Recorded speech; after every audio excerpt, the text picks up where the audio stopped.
네, 안녕하세요. 수리 발표를 맡은 신현빈입니다. 여러분 혹시 수학자 유클리드를 아시나요? 저 모르시죠? 네, 많이 생소하실 거예요. 자, 수학자 유클리드는 기원전 살았을 때 그에 대한 생애에 대한 기록이 얼마 남지 않은 인물이었습니다. 그래서 제가 유클리드는 과연 어떠한 사람인지, 어떠한 인물이고 어떠한 성격을 가지고 있는지 한번 상상을 해봤습니다. 네, 밝네. 네. 기원전 325년 유클리드는 태어났습니다.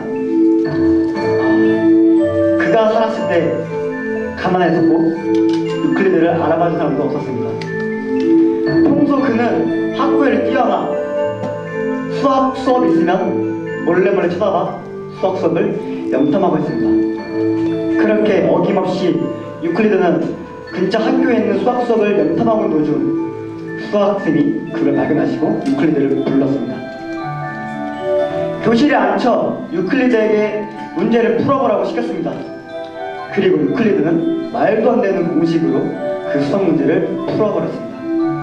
그 사건 이후로 유클리드는 아주 널리 명성을 펼치게 되고 그 명성이 이집트의 왕까지 전해지게 되어 이집트의 왕이 유클리드에게 기하학을 가르쳐달라고 자신의 왕궁으로 초대를 했습니다.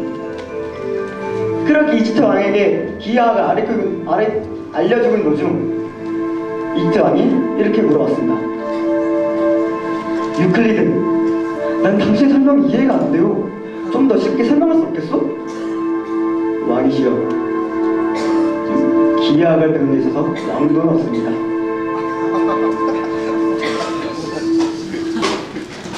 네, 여기까지 제 상속의 유클리드였고요.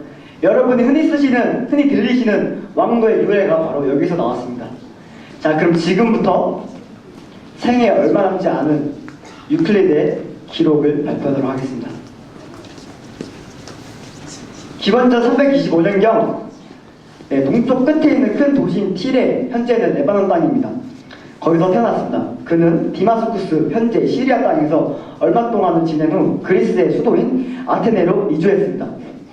기원전 387년에 플라톤이 최초로 세운 대학교에 입학을 했으며 기원전 300년경 유클리드는 이집트의 알렉산드리아로 이주하여 남은 생애를 보냈으며 명성을 쌓아 알렉산드리아의 유클리드로 명성을 떨쳤습니다. 네, 지금까지 유클리드에 대한 이야기였고요. 다음으로는 유클리드의 원론의 중요성을 발표할 박건입니다. 감사합니다.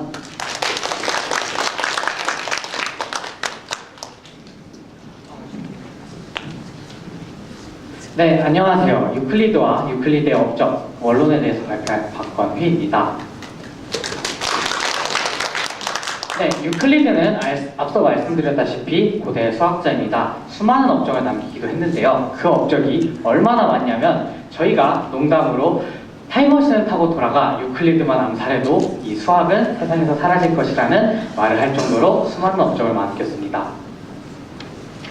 이렇게 유클리드가 위대한 업적을 남긴 가장 큰 이유 중 하나는 바로 이 원론이라는 책인데요. 원론은 기존에 있었던 465개 이상의 수학 공식들을 모아놓은 책으로 2300년간 천여 개의 언어로 번역되며 지금까지도 수학 교과서에 기초가 되어 있는 책이기도 합니다. 네, 이 원론에서 가장 중요한 바로 규칙들, 핵심 규칙 5가지인데요. 이 규칙들은 증명을 필요로 하지 않는 당연한 사실들을 이런 규칙이라고 하며 원론에서는 공리라고 합니다. 특히 이 공리 중 아까 마지막 5번째 평행선과 닮음에 대한 공리는 우주의 질서와 그 다음에 천문학적인 계산을 하는데 자주 사용되었고요. 그뿐만 아니라 아담 스미스의 보이지 않는 손, 스피노자의 윤리학, 미국의 독립선언문 등 많은 중요 문서들에 이 증명 방식이 사용되기도 하였습니다. 그래서 마지막으로는 찬이가 제가 아까 설명드렸던 닮음과 비에 대한 5번째 공리의 응용에 대해 설명해 줄 것입니다.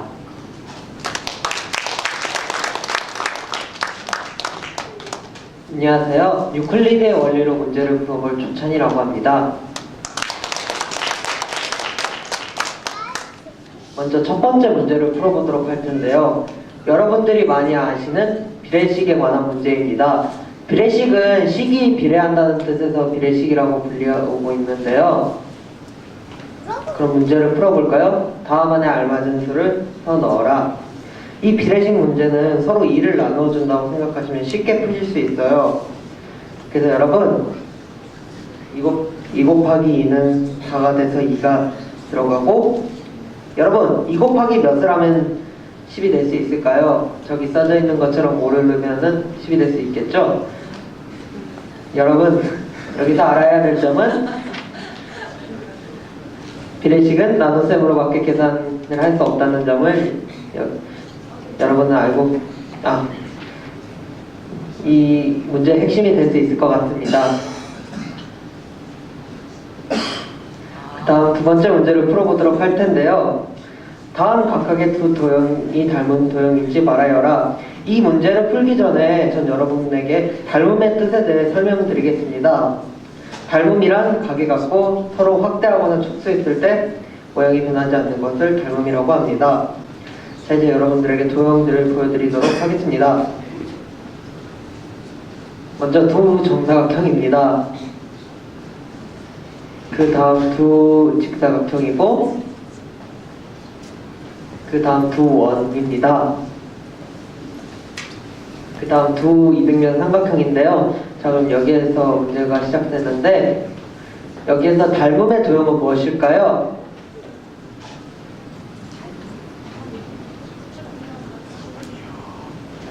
네, 정답은 첫 번째인 두 정사각형과 두 원이라고 말을 할 수 있는데요. 앞서 설명을 해드렸던 것처럼 닮음이란 서로 확대하거나 축소했을 때 서로 크기는 달라지지만 모양이 변하지 않는 것을 닮음이라고 하기에 저 도형들을 답이라고 말할 수 있는 것입니다.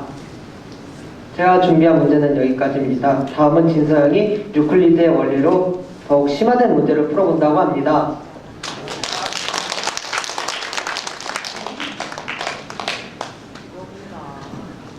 네, 안녕하세요. 저는 수리발표 마지막을 맡은 2년차 수학나눔반 김진서라고 합니다.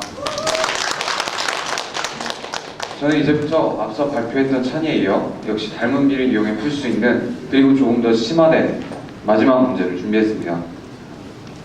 그림이 보이시나요? 아주 높아 보이는 탑이 있네요. 근데 궁금하지 않으신가요? 그림 속 탑의 높이는 얼마나 될까요? 저렇게 큰 탑의 높이를 재려면 아마 엄청나게 긴 줄자가 필요하지 않을까요? 그런 줄자 구하기도 참 쉽지 않을 것 같아요. 하지만 다행히도 우리는 그런 고민을 할 필요가 없답니다. 왜냐하면 앞선 발표에서 알 수 있듯이 유클리드 아저씨가 이미 그 고민을 골머리 꽤나 썩어서 했고, 다행히 그 해답을 찾아서 그에서서 원론 제6권 닮은 꼴의 이론 속에 담아 후대인 저희의 골머리를 썩지 않게 해주셨기 때문이죠. 네, 우선 이 탑의 높이를 재려면 도형의 닮은 꼴 성질 중 닮은 비를 이용해야 하는데요. 준비물은 바로 길이를 재기 쉬운 짧은 막대 하나, 그리고 그림자입니다. 그림과 같이 탑 앞에 길이를 알 수 있는 막대를 세우되 그 막대의 그림자 끝과 탑의 그림자 끝이 일치하게 되는 지점에 막대를 세웠습니다. 자, 모든 준비는 끝났습니다. 이제 저희는 저 어마어마하게 높은 탑의 높이를 잴 수 있게 됐습니다. 신기하지 않아요? 겨우처럼 간단한 방법으로 저 어마어마하게 높은 탑의 높이를 잴 수 있다니, 이게 바로 수학의 힘이라는 것 아닐까 하는 생각이 드네요. 그림은 지평면 위에 서 있는 탑과 막대를 조금 더 도식화하여 그린 그림입니다. 탑으로부터 3m 거리에 있는 막대의 길이는 2m, 그리고 막대 그림자 길이는 1.5m입니다. 도형의 닮은 성질을 이용해야 하기 때문에 이를 좀 더 도형화하기 위해서 임의의 선분 A, B를 그어주었습니다. 상상의 힘은 무한하니까요. 자, 어떠십니까? 아마 많은 분들이 감을 잡으셨으리라 생각되네요.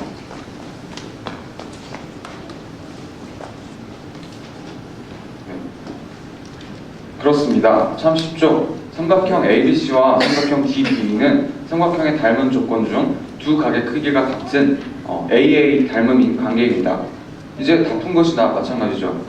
아시다시피 닮은 관계에 있는 두 도형은 크기를 늘리거나 줄였을 때 두 도형의 크기는 변하지만 모양, 즉 각의 크기와 변의 길이의 비는 절대로 변하지 않습니다.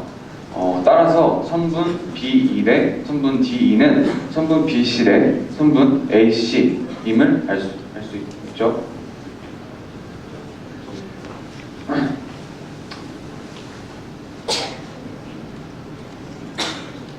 그러므로 비례식을 계산하여 탑의 높이는 6m입니다. 이상으로 발표를 마치겠습니다.